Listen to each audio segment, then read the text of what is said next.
PANDS is Pediatric Acute Onset Neuropsychiatric Syndrome.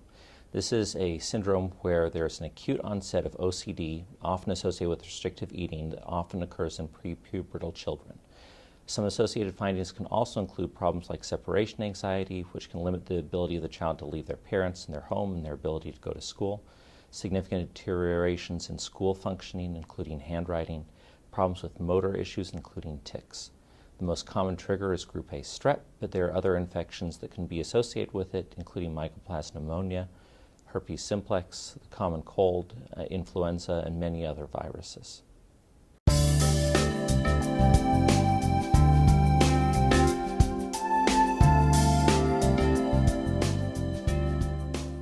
PANS and PANDAS are related but somewhat different. PANDAS is pediatric autoimmune neuropsychiatric disorders associated with group A strep.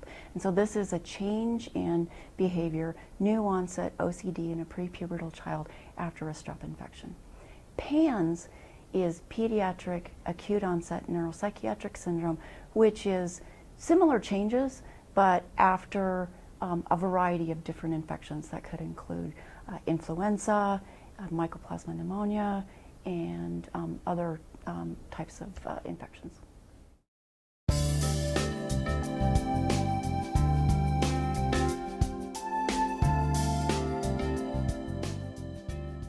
It's difficult to say what the typical symptoms are because most kids present with only pieces of the puzzle when they come in.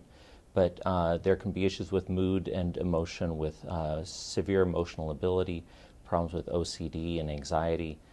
They can have issues with their behavior, including rage, which can limit their ability to go to school and their ability to be safe in their own home. They can have problems with learning, with handwriting, with motor issues, including clumsiness and gait changes. They can have problems thinking, including slow processing, issues with memory, and they can have sensory problems, including sensitivity to light, sound, smells, tastes, and the general world around them.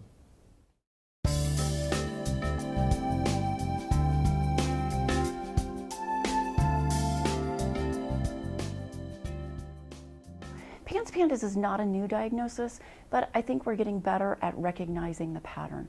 It was first recognized in the 1980s as a pattern with new onset OCD in prepubertal children after a strep infection.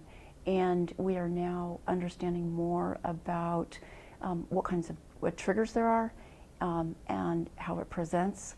The key issues are that children have an overnight change with the development of OCD and other behavior changes. So we've recognized this pattern over the last 20 years. We're just getting better at it and more able to share information about it.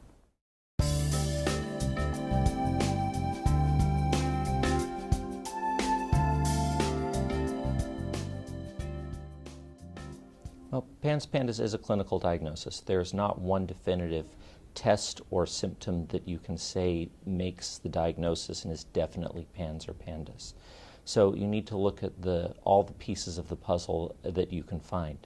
And so the problem is that the pieces of this puzzle can overlap with other puzzles. So the same patient that we diagnose with PANS-PANDAS does have some components that can be associated with just simple OCD or tic disorders or mood disorders. So you have to look at the way the presentation occurs, the sudden onset and the age of the patient when they have it, and the association with the infections.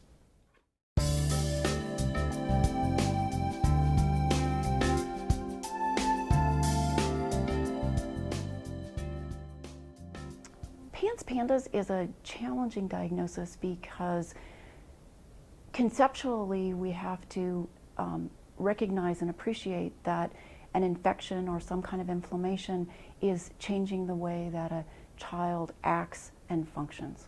And if it is not something that you're looking for or thinking about, it can be missed.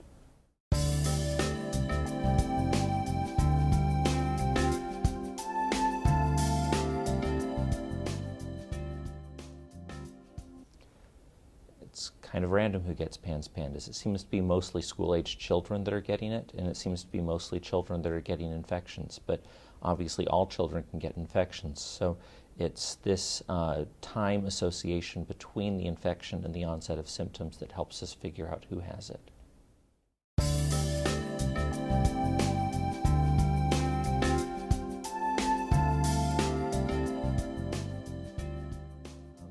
It's probably an issue of molecular mimicry.